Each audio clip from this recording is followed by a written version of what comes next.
hindi ako nagpapadrino dito or interest na isalba ang sino man. Kaya lang, may nakikita po ako na nangyari ang bolilyaso sa kamay ni Colonel Guevara. Talagang inilihim ninyo kay General Mariano yung 27 million. Is it true na binanggit mo na, Idol, low moral ako palpak yung trabaho?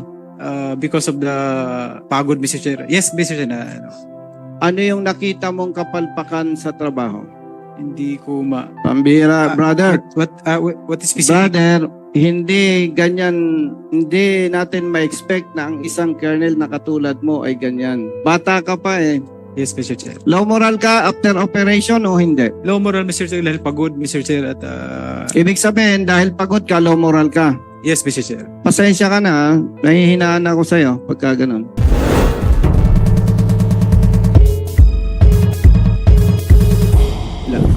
Okay, Mr. Chair, napakalaga po ng time element in any operation, katulad nito, Manabulilyaso. Colonel Guevara, Yes, Mr. Chair. matagal ka na sa service.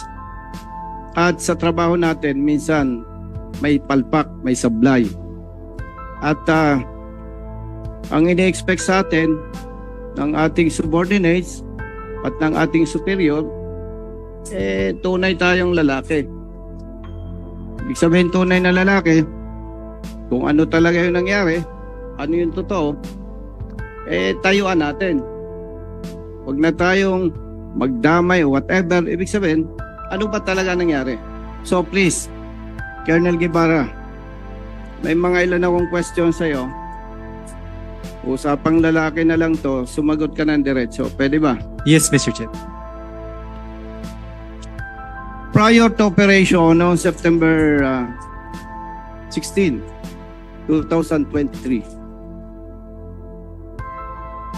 in-inform mo ba si General Mariano? Yes, Mr. Chair. In-inform mo siya na ano yung operation? It was the implementation of search warrant. Okay, search warrant.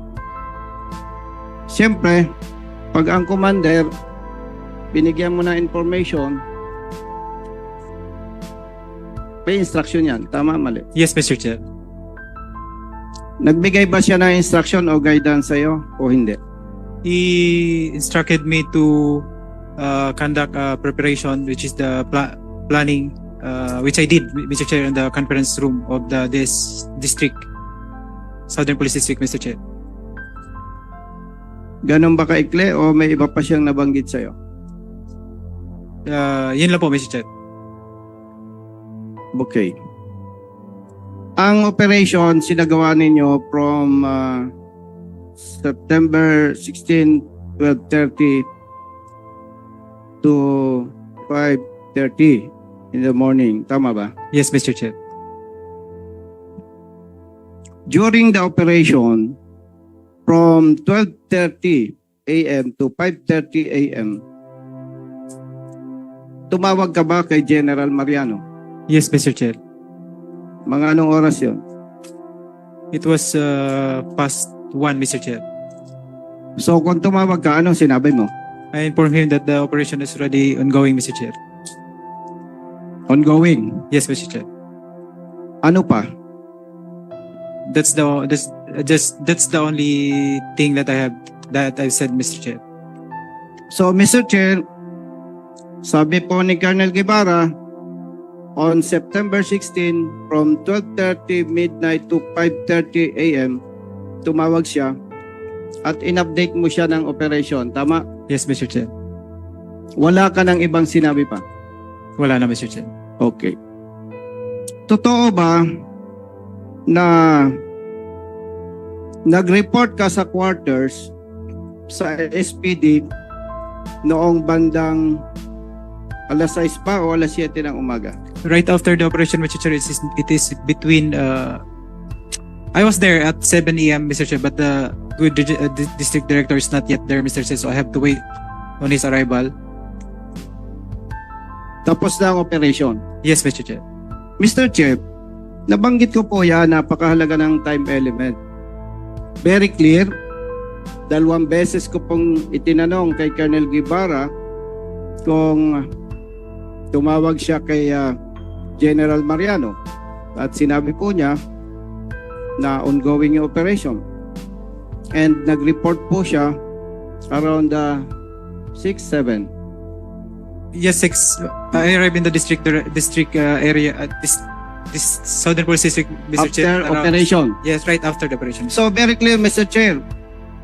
Mr. Chair, very clear po, during operation, walang feedback si Colonel Guevara na dapat sana, boss, maraming pera dito.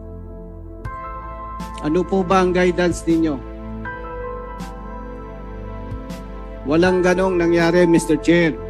Ibig sabihin po, yung 4.6 million, inalis yung 27 million during the operation, walang feedback si Colonel Guevara na dapat ay alam ng boss niya. Kasi Mr. Chair, sa operation, normal po yan na in-inform mo yung commander prior to conduct of operation and during the conduct of operation, dapat nagpi-feedback ka. And considering na may milyones na pera dyan, ang ini-expect ko po na dapat siguro kung well-informed si General Mariano, most probably, ang takbo ng usapan, boss, may malaking pera dito. Ano po ba ang guidance ninyo? I-declare ko po ba? Okay ba, boss? 4.6 million lang and yung 27 million, report na lang ako sa iyo, boss. Dalahin ko. Very clear, Mr. Chair. Walang ganon. So, Mr. Chair, hindi ako nagpapadrino dito or interest na isalba ang sinuman.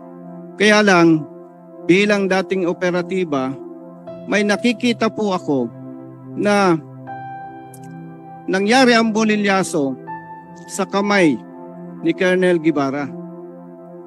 May sinasabi sa PNP na bukulan. Parang kung sakaling lumusot, nabukulan sana si General Mariano. Ibig sabihin, Mr. Chair, tapos na yung operation, hindi pa niya alam na mayroon pa palang 27 million pesos. Now, Colonel Guevara, nung mag-report ka sa quarters, totoo ba na hindi mo nakausap si General Mariano o may iba ka pang nakausap? Opisyal or PNCO? Wala na, Mr. Chair. Siya lang po nakausap ko directly, Mr. Chair. Uulitin ko ha. Ako bilang retired police officer, ayaw ko nagpapakulong na katulad nyo. Ulitin ko. Nung dumating ka sa quarters, may nadatnang ka bang opisyal o PNCO? May dadatnan ako, sir, which was then his AD camp, and nagpaalam ako na pwedeng umidlip dun sa isang kama, Mr. Chair, while waiting. O bakit itinanggi mo pa kanina? Tinanong ko sa iyo eh. But yung kausap na nagpaalam lang po ako sa Mr. Chair na mahumiga. May dinatnan ka? Yes, Mr. Chair. Okay. Sinong opisyal or AD camp ni General Mariano ang nadatnan mo? As far as I can recall, Mr. Chair, it was Lieutenant Ampatuan, Mr. Chair. Lieutenant Ampatuan. Siyempre, quarters niya yun, tama? Yes, Mr. Chair. Ano sabi mo sa kanya? Sabi ko, Bok, pwedeng magamit tong isang banks at makapag-idlip lang at puyat, sabi ko, sir.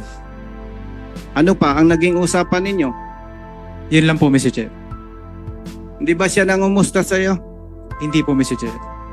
Hindi siya nangumusta. Hindi na po, sir, kasi umidlip na po ako direct. So, Mr. Claire, ulitin ko lang, bigyan kong linaw. Nagkaroon ng problema sa pera during the operation. Walang alam si General Mariano. Malinaw po, sinagot ni Colonel Guevara na supposedly, Mr. Chair, during the operation, bilang subordinate officer, dapat updated si General Mariano. And Mr. Chair, pwede po bang maimbitahan natin sa next hearing si Police Lieutenant Ampatuan? Meron po kasi, Mr. Chair, silang pag-uusap na napakagandang i-validate kung sino ang nagsisinungaling sa kanila para kung makita natin may nagsisinungaling, may maipapakulong na naman po tayo, Mr. Chair. Okay, thank you, Congressman Busita. So we will be asking the COMSEC to invite that person. Okay, so are you done? Mr. Chair, may tanong po ako kay Colonel Guevara. By the way, thank you, Mr. Chair. Kailan mo na-inform si General Mariano na mayroon pang 27 million pesos? Nung dumating po siya sa quarters, Mr. Chair, I already disclosed it right away, Mr. Chair. Okay. Kailan yon? At around 8 a.m. To around 8 to 9, Mr. Chair. Maasahan ba natin na alam mo, wala na tayong magagawa dito eh. Nandiyan na yan eh. Ang pwede mo na lang gawin, magsabi ng totoo. Alam mo, brother, Colonel Guevara, lahat tayo nagkakamali. Yes, Di ba? Yes, Mr. Chair. At kung tayo nagkamali, pinakamahalaga na lang sa ganitong sitwasyon, ang sabihin natin yung totoo. Yes, Mr. Chair. Tama ba? Yes po. Ano ang pagkasabi mo sa kanya? Sinabi ko po, Mr. Chair, na I have already submitted, sir, yung sketch report, but then in the sketch report, ang nakalagay lang po doon is yung 4.6, Mr. Chair. So I seek the advice kung what to do with the other money, since we don't know how to present it as an evidence doon sa firearms doon. And we're taking into consideration na i-present it as evidence doon sa human trafficking, Mr. Chair. So yung sketch report na una, Yes, bago Mr. kayo nagkita. Tama? Yes, Mr. Chair. At doon sa sketch report, nabanggit mo ba yung 4.6 million? Yes, Mr. Chair. So, 2 points, Mr. Chair. Talagang inilihim ninyo kay General Mariano yung 27 million. No, Mr. Chair. Sa sketch kasi, nauna yun eh. Tapos nung nagkaharap kayo, doon mo sinabi na mayroon pa 27 million, tama? Yes, Mr. Chair. After operation na ano? Yes, Mr. Chair. Oh, But after, the sketch report, Mr. Chair, was made. Yung ano na, Mr. Chair, pinapa-approve ko na sa kanya on what... kaya nga, ang nililinaw ko lang dito, after operation na yun eh. Tama? Yes, Mr. Chair. So, nung magkita kayo na mag-report kang ganun, sinabi mo na mayroon pang 27 million pesos. Yes, Mr. Chair. Anong guidance niya sa'yo? Sabi ko, Mr. Chair, they will be... Excuse me, Colonel Guevara. Ang tinatanong ko, yung guidance na sa'yo, hindi ko tinatanong anong sinabi mo. Di ba, sinabi mo, aside from 4.6, meron pang 27 million, tama? Yes, Mr. Chair. Ano ang guidance niya sa'yo? Hati-hatiin na lang natin, 50% akin, hatiin nyo yung iba, or what? Hayaan mo na lang yung isubmit yung spot report, then let's see kung ano magagawa natin dito sa 27 million, Mr. Chair. Kailan niya sinabi sa'yo na i-declare yung 27 million pesos? On the following day, Mr. Chair. On the September 17, Mr. Chair, when we had a meeting at around 1 p.m. in the afternoon of that Sunday, Mr. Chair. Okay. Balikan ko lang, i-validate natin ito, Mr. Chair, pagdating na nandito si Lieutenant Ampatuan. Nabanggit, kinumusta ka ni Lieutenant Ampatuan. Kumusta ang operation? Sabi mo, nakakapagod. Tama ba? Yes, Mr. Chair. Madalas nating madinig sa pulis yung term na low moral. Is it true na binanggit mo na, Idol, low moral ako eh. Palpak yung trabaho. Yes or no? I cannot confirm or deny, Mr. Chair, because that was a long time ago, but maybe napanggit ko, Mr. Chair. Na low moral ka? Because of the pagod, Mr. Chair. Yes, Mr. Chair. Colonel Guevara, sa atin sa pulis, sa operatiba, hindi nakaka-low moral yung pagod. Pero binanggit mo, low moral ka dahil palpak ang trabaho. Tama? I cannot recall, Mr. Chair, but if that would be his statement, Mr. Chair, it will be I cannot confirm, sir, but kung yung sinabi niya, sir, maybe, Mr. Chair. Kasi hindi ko na po talaga matandaan, Mr. Chair. So low moral ka. So nung dumating kang nung oras na yon, ano yung nakita mong kapalpakan sa trabaho? Hindi ko Pambira, brother. What is specific? Brother, hindi ganyan, hindi natin ma-expect na ang isang colonel na katulad mo ay ganyan. Bata ka pa eh. Yes, Mr. Chair. Low moral ka after operation o hindi? Low moral, Mr. Chair, dahil pagod, Mr. Chair, at Ibig sabihin, dahil pagod ka, low moral ka. yes, Mr. Chair. Pasensya ka na, ha? Nahihinaan ako sa'yo pagka ganun. Dapat happy ka. So, anyway, hindi na kita pipilitin doon. Invite naman natin si Police Lieutenant Ampatoan, no? And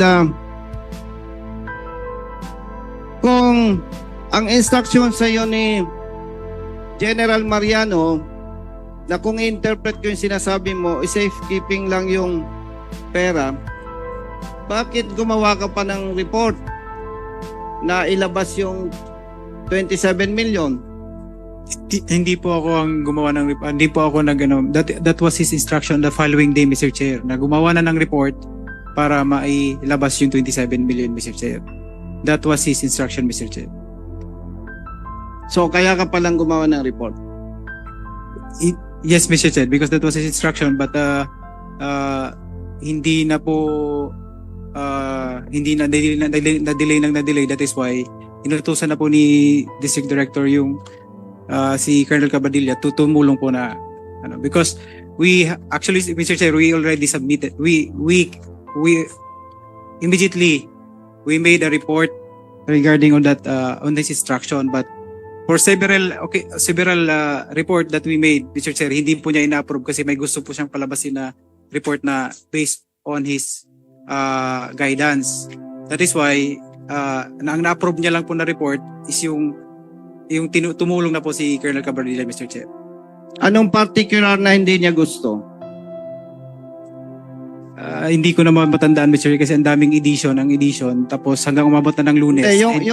Yung matatandaan mo lang, syempre hindi naman ito simpleng issue eh. Yes, Kahit Mr. Chair. paano may matatandaan ka, ano yung significant issue na marirecall mo? It is wherein the kung kailan nakuha yung na-discover yung pera. So yun yung hindi niya ina-approve, Mr. Chair, na it was on the report that it was discovered by Sergeant Democrito. On the last part, he wanted to be edited na on right there and then na-discover yung pera, Mr. Chair. Okay. Colonel Cabradilla, Mr. Chair. Totoo ba na hindi na-approve agad ni General Mariano yung report dahil may pinababago-bago siya? Tama ba? Colonel Cabradilla, Mr. Speaker, Mr. Chair. Mr. Chair, my knowledge is only limited to the conduct of meeting on at the 1 p.m. of September 18. Yan yung time na nagbigay ng instruction si District Director na ilabas nyo na yung pera, gawan nyo na ng report. Doon po napag-usapan na i-inventory nila yung 27 million. Thank you, Mr. Chair. Mr. Chair, Colonel Guevara, meron ako ditong hawak na draft ng supplemental affidavit. May naalala ka ba ang supplemental affidavit na hindi mo pinirmahan? Meron, Mr. Chair, pero hindi ko pinirmahan. Meron. Opo. Yan At ang hindi po gusto- ako gumawa niyan, Mr. Chair. Yan ang gusto ko sa iyo. Hindi pa nagtatanong sa pangalawa, sinasagot mo na. Parang gusto mo yung tanong ko. So, yung pinag-uusapan natin, Mr. Chair, na supplemental affidavit, hindi mo pinirmahan. Yes, Mr. Chair. Hindi ikaw ang gumawa. Yes, Mr. Chair. Sino ang gumawa? I have the personal knowledge, Mr. Chair, kung sinong gumawa. But during that time, I was assisted by Police Lieutenant Colonel Arino, Mr. Chair. Police Lieutenant Colonel Arino, Mr. Chair. Arino. Saan siya assign? Legal officer, Mr. Chair, ng NCRPO. Legal officer, NCRPO.